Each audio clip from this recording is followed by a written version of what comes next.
This is a 2007 Mitsubishi Pajero NS with a rear driver's side wheel bearing that's worn out. Today we're going to be replacing it. These are the tools you'll need for the job. You'll need a jack and some jack stands. You'll need a breaker bar and a few shorter ones of varying length. A needle nose pliers. A chisel or a screwdriver you don't care about. A 36mm socket for the hub nut. And a torque wrench that can go up to 220 Newton meters. A socket set with a few extensions, the more the better. 12mm and 17mm sockets. Something to hold the brake caliper out of the way. Tire wire or a bit of rope will do just as well. Some stuff to free up some rusty nuts, a flame torch and some penetrant fluid. And anti-seize for putting things back together. And you don't need one of these, but it will definitely make your life a lot easier. A sliding hammer with the piece that can go onto the wheel hub. If not, you'll need a sledgehammer. The first thing you want to do is put your car into full low range lock. So just cycle through all the gears. Make sure it all engages, put it to park, and then make sure your handbrake is off. Now we're going to jack up the rear of the car, but because we're doing the rear right hand wheel bearing, we need to first secure the front left wheel.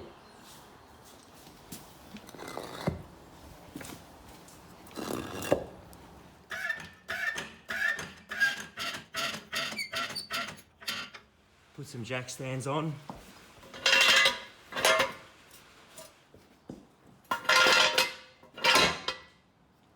There shouldn't be any knocking noise or play in the bearing when you grab it. Between 3 and 9. And 12 and 6.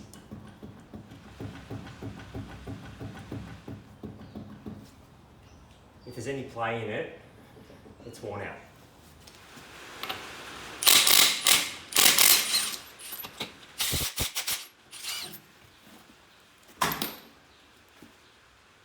Now take off the dust cap. And then what you can do is put the chisel against the side and just tap this way and it should pop it off like that. Take out the split pin now, get yourself a pair of pliers.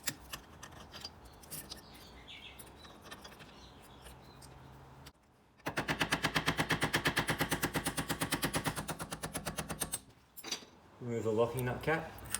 To take off the hub nut, you'll need a 36mm socket and a decent rattle gun or breaker bar. With both rear tyres in the air, if you try a breaker bar here, what you'll find is the other wheel just spins. So what I'm going to do here is just for this bit, lower the jacks again and just make the other side of the tyre touch the ground so then I can take off the nut.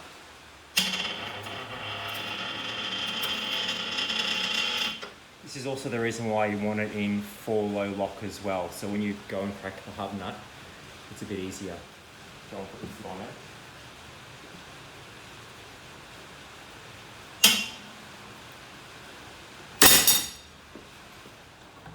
Go and take the nut off now.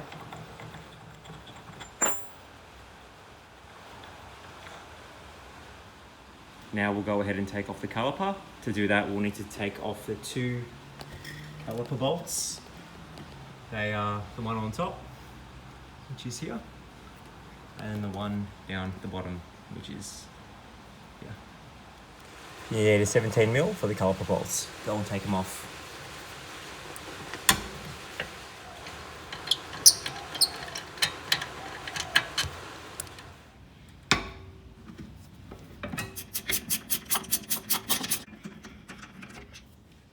Take the caliper off.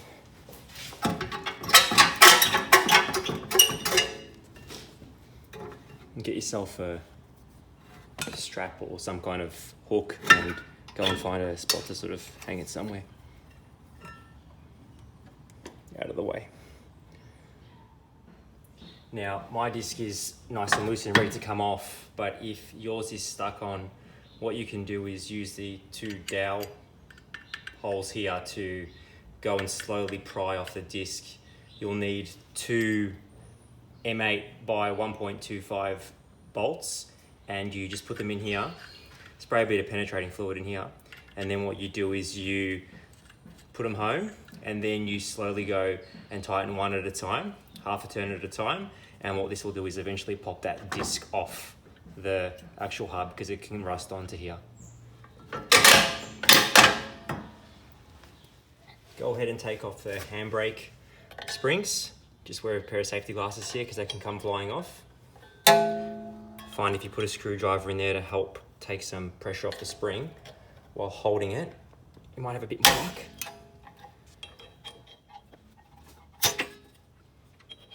Now these little clips on either side, just give these a turn.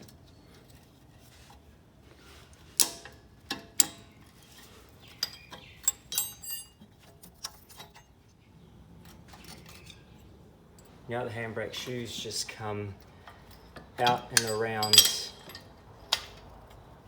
and off. Just let them sit there like that. Use a 12mm socket and take off the ABS sensor.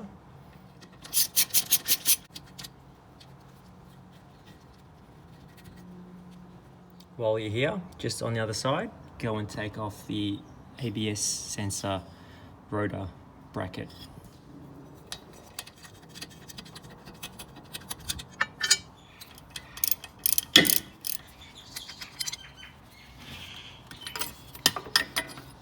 There are a few ways you can take off this wheel bearing off the car.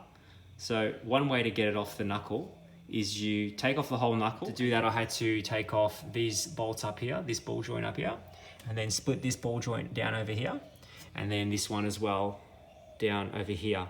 So I took off the whole knuckle and then hit it behind with the mini sledgehammer and got this wheel bearing out. The other way is you leave the actual knuckle on the car, but you come in behind over here where these hub bolts are, and you undo them a few threads, and then you use a hammer to tap the actual bolt and push the hub out of the knuckle this way, and then take it off from the front. And another way to take the wheel bearing off and out of the knuckle is you go and get yourself a sliding hammer, and you get yourself this attachment here. And once you've gone and undone the 4 nuts from behind that hold the wheel bearing in, you put this piece on and you bolt it up, and then you slide the sliding hammer and you keep pulling the wheel bearing off out of the knuckle. Now, whichever method you do use to get the wheel bearing off out of the knuckle, it probably wouldn't hurt to get yourself one of these little butane heat guns and shoot some heat around this wheel bearing bit where it goes into the knuckle. Give it some heat, let it expand, and then it'll probably help you pull out the wheel bearing. Now, because I did my rear wheel bearings about just under 5 years ago, probably 50,000-60,000 Ks ago, I used plenty of anti-seize when I put the wheel bearing into the knuckle. So I suspect it's not seized in and really hard to get off, though if it is your original ones, they can be really rusted in over here in the knuckle, and I'll show you later, and it can be really hard to get these off. You've got to use a lot of force, hitting it from behind or pulling it forward, but I suspect I won't have too much trouble. Now you want to go and take off the 4 17mm bolts around the wheel hub. There's one here, and there's one down here and around the bottom. But to get to these 4 bolts, you'll need to push the CV shaft in a little bit. So to do that, just go ahead and push it back with your hands. Get it as far back as you can. You might be able to get that 17mm on there. There you go. If you are lucky enough to have one of these sliding hammers, you might notice that if you just keep threading the bar through the attachment, it actually pushes in the CV shaft for you. That way you're not struggling with one hand. These are actually really difficult to get off, so I'm just going to try a bit of penetrating fluid on them and see if that might help a little bit.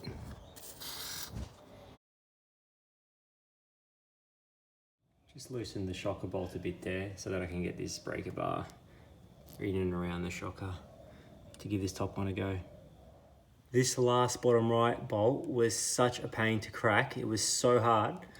I ended up having to apply heat down here with one of these torches, these little flame torches, on that bolt for a good minute or so. Got it really hot.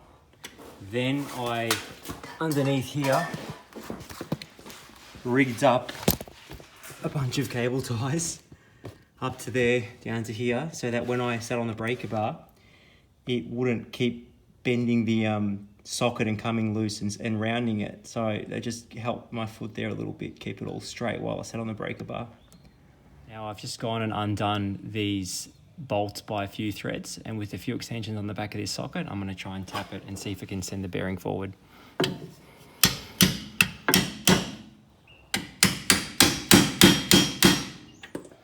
So you can see here it's already separated. It didn't even take any hit at all, it just pops right forward.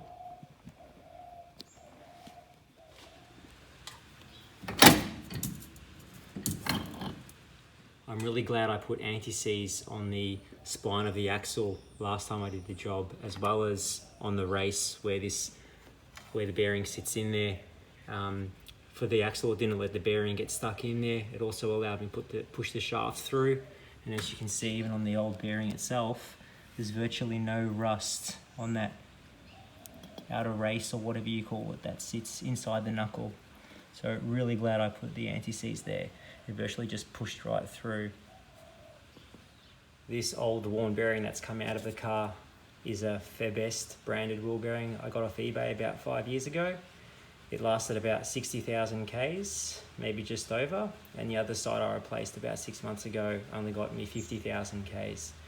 This time I'll be putting in genuine ones, and hopefully they get me 250,000 Ks just like the original ones in the car did. If you grab it, you can hear the old worn bearing has quite a rough noise when you give it a turn. The new bearing, you do the same thing. There's no noise in that whatsoever. So that's the new one going in. Bear in mind that this part number here is for the long wheelbase, rear wheel bearings. The long wheelbase has 14mm bolts that go into the knuckle on the car, whereas the short wheelbase has 12mm bolt holes that go into the body, so it'll be a different part number. Go and give this a good clean in here. Get any dirt out, and if you've got some rusts, get yourself some sandpaper and give it a nice light sand to get rid of any of that rust.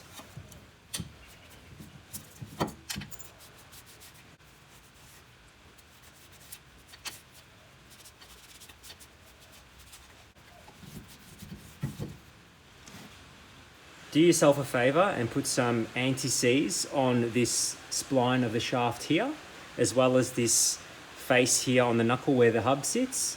On the actual wheel bearing hub itself, go and put it on the outside of this face over here, as well as this outer face here. You just don't want it to rust in if you ever have to come and do the job again.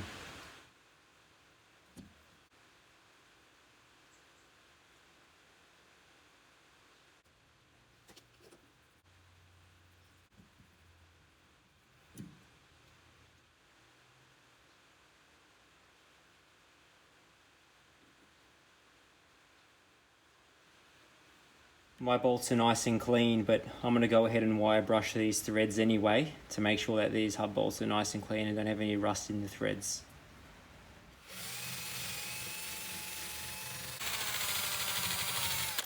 Before you go and put the wheel bearing hub on, do yourself a favour and put the 4 hub nuts in the back.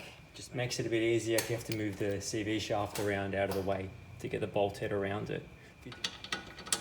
Just sit in there.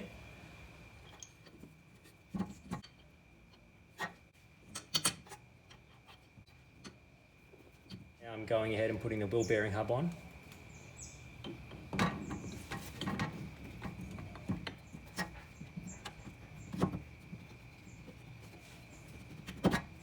Go behind and tighten up the hub bolts. Make sure you crisscross them and tighten them up evenly. I'm going to go and put the shocker bolt back in. Remember to just leave the shocker bolt loose for now, and when the car's level on the ground later to tighten up, just to save the bush from setting in the wrong position.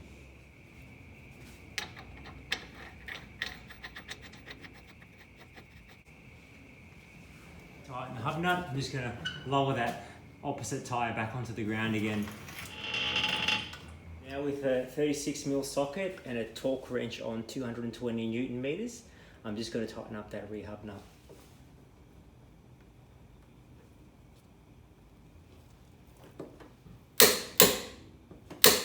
After torquing the hub nut, go and get yourself the hub nut locking cap and a brand new 4mm split pin and go and put it on. Line up the hole to the one that matches the nicest. Put the new split pin through.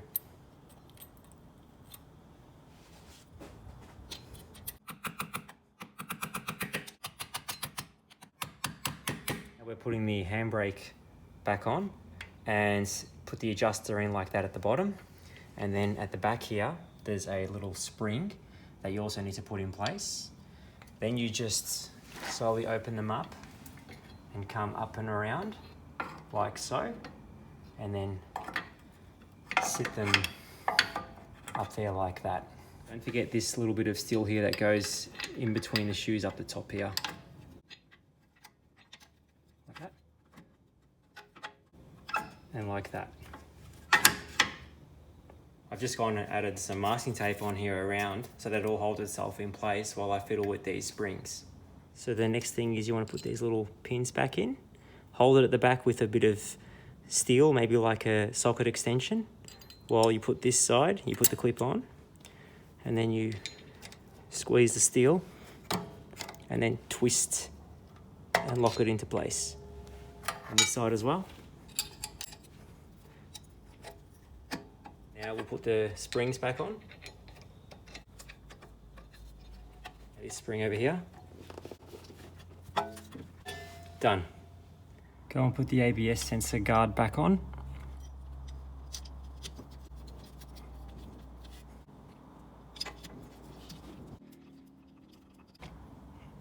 Don't forget the ABS sensor as well.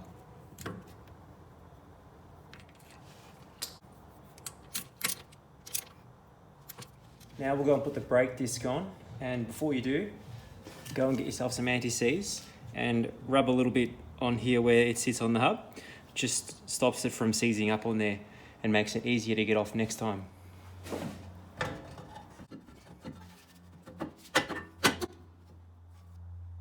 Put on the brake caliper.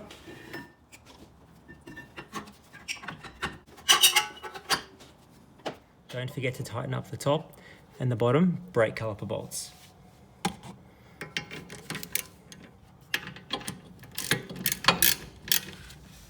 Put the dust cap back on.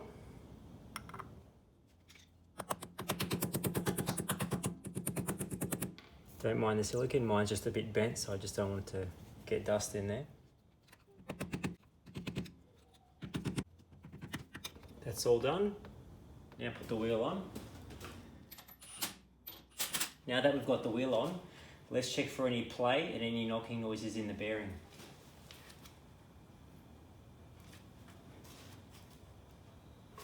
None whatsoever, all fixed.